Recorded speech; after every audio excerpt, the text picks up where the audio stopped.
Nagagayat ako ng puso ng saging. May gagawin tayo dito mga lods. Ayan. So mamaya papakita ko sa inyo kung anong gagawin natin dito. Ang gagawin nyo lang muna ay hiwain ito ng maninipis. Hindi nga manipis ang pagkakaiwa ko dyan. Ayan. Kung kaya nyo pang panipisin, panipisin nyo. At mamaya pagkatapos natin tong hiwain, isang bowl lang to ng saging yan. Matatapos na ako. Pipigaan na po natin siya sa may asin para matanggal yung dagta nito. At may gagawin tayo dyan mga lods. Hindi natin siya gagataan. Hindi natin siya... basta, papakita ko later ang gagawin natin. See you later. Bye-bye.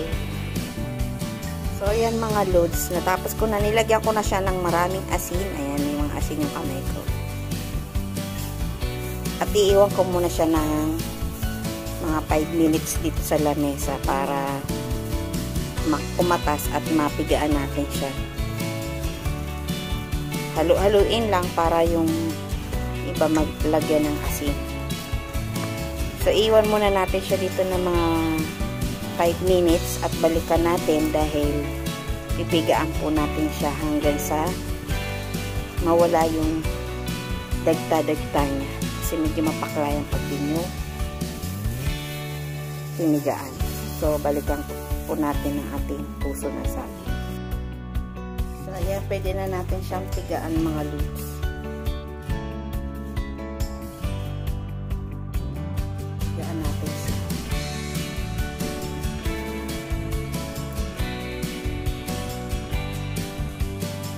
Ay, nakita niya.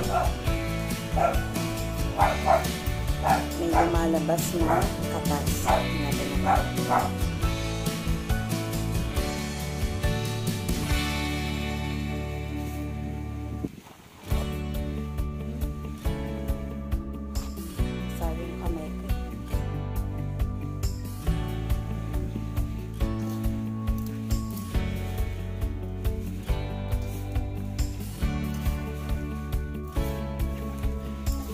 Babanlawan ko rin ito ng tubig kasi marami akong nilagay na asin dito. So, wala nang lalagay.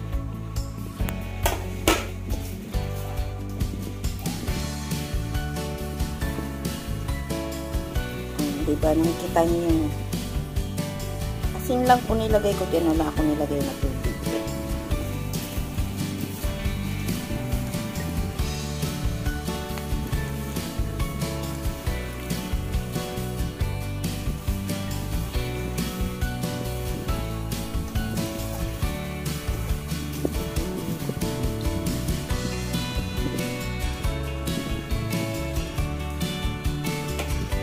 Nangungulaan niyo po ba kung anong gagawin natin dito?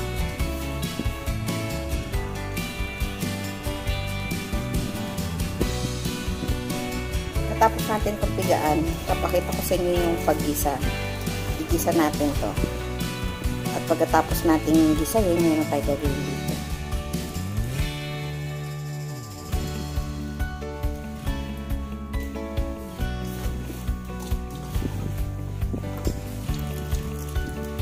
So, ayan, marami tayong nakuha. Same lang procedure, hugasan lang natin ito sa running water. Hindi ko na ipapakita yung paghugas para hindi tayo mahaba, para hindi mahaba yung video natin. So, babalik ako kapag pigaan ko na ng maayos itong ating puso ng saging. So, balikan ko po kayo. So, after kong mahugasan, ito na siya, mga lods. So, ang gagawin natin ay igigisa natin to. So, ang isasahog ko dito, dahil nagtitipid tayo, una. Igisahin lang po natin siya. Lagay tayo ng mantika. Ito yung gisa lang, pwede nyo namang adobohin style. Pwedeng adobo style. Hulaan nyo na po ba kung nilagay natin sa after na mag-isa.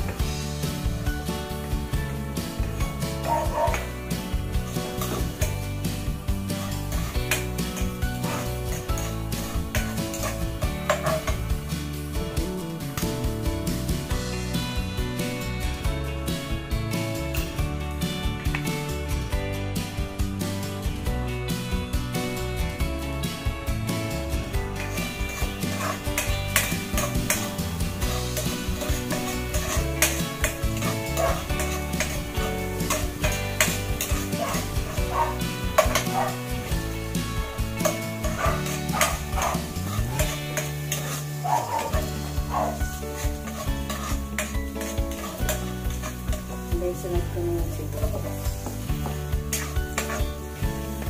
Gasa mo na yung mga medyo bakante.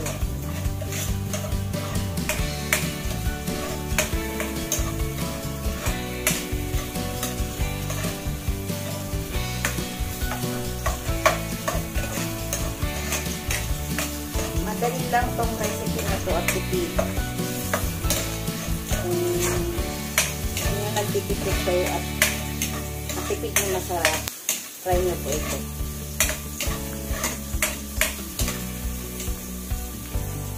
Ilagay ko na yung ating tuna.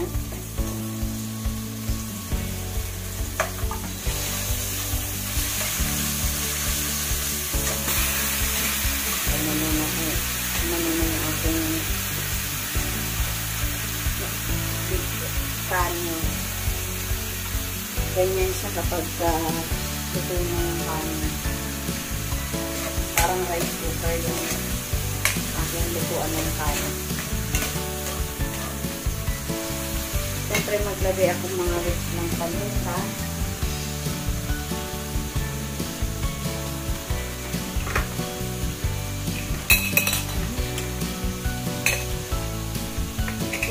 Lagay ng maanghang.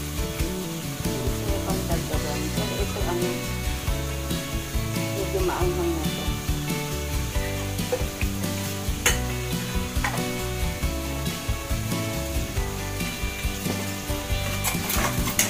Ay, madali lang ito at tipid. Yung ganitong style, pwede nyo po itong itorta. Pagkagisa nyo, lagay nyo ng itlog. Itlog, harina. Gawin mo na po espado. Gawin na po.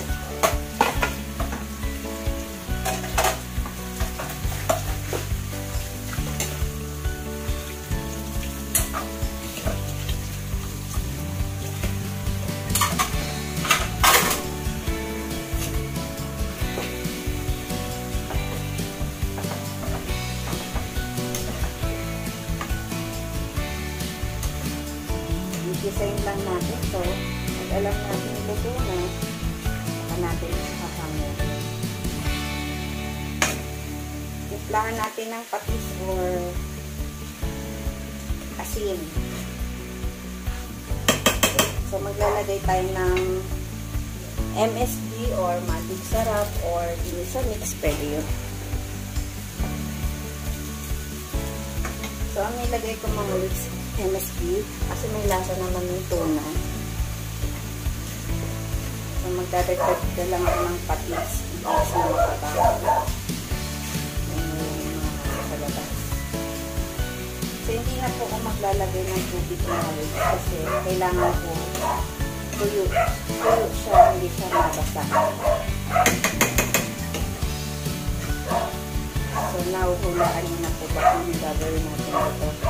Bakit kailangan tuyo yung kailangan sa lasa, walang sabaw. So, lutuin po sa mismo sa sarili niya, baso.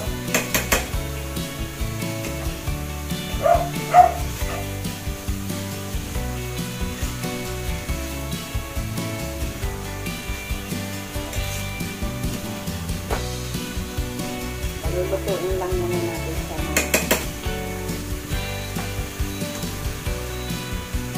yummy.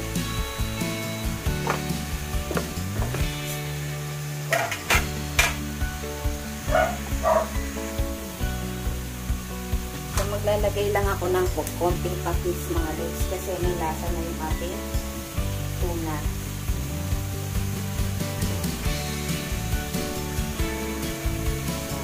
Siguro okay na yan.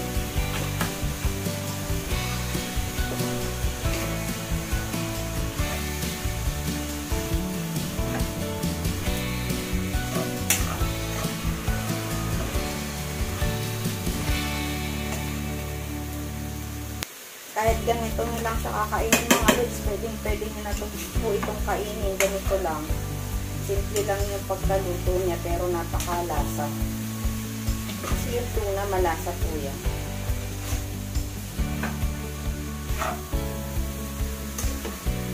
Pag may natira kayo, ganito nyo kinain, ano? Pag may natira kayo, pwede nang itorta.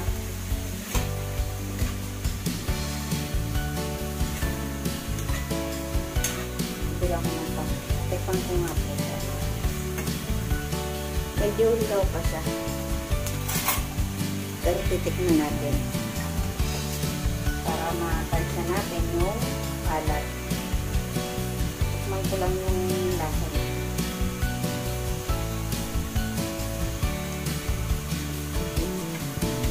Ang sarap. Sarap talaga siya, promise. Tapos kumakagat-ugat yung anghang na inilagay natin. Sarap.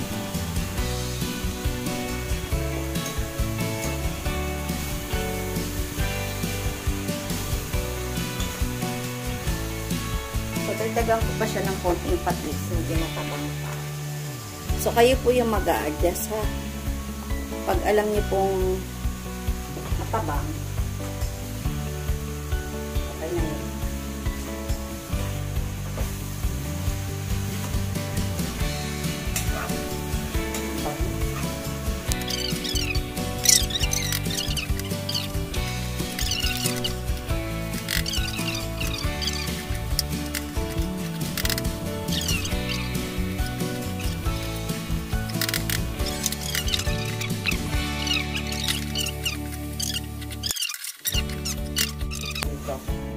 Kapag malamig na ito ang ating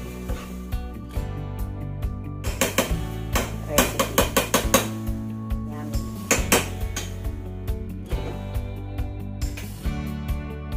Ibang ko siya mga loops pag malamig na. So yun guys, ito yung gagawin natin. Babalutin natin kasi siya ng lumpia wrapper.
Yung mga nagawa ko. Marami pa tayong natira mga lods.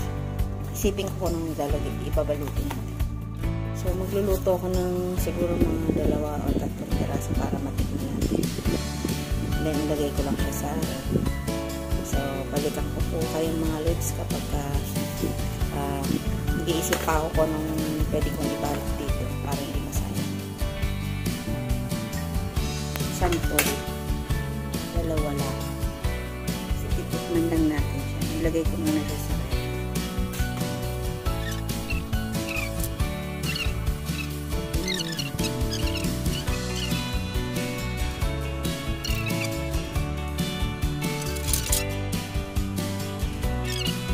So, ayan mga lods. Ito na yung ating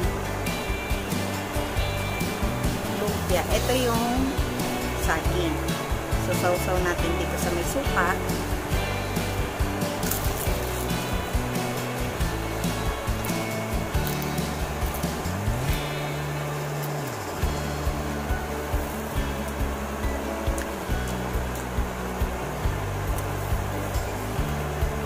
Pwede mo ulam pang ulam na pang ulam. Huwag mo naman singahan to. Wait lang. Pwedeng pang-ulan.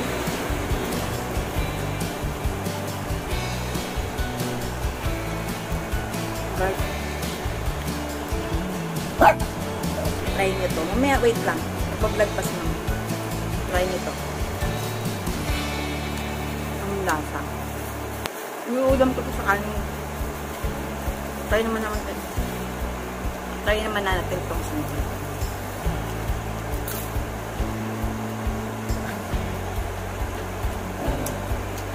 Ang sarap dyan. Mahap. Wait lang, bebe. Apakain kita, wait lang.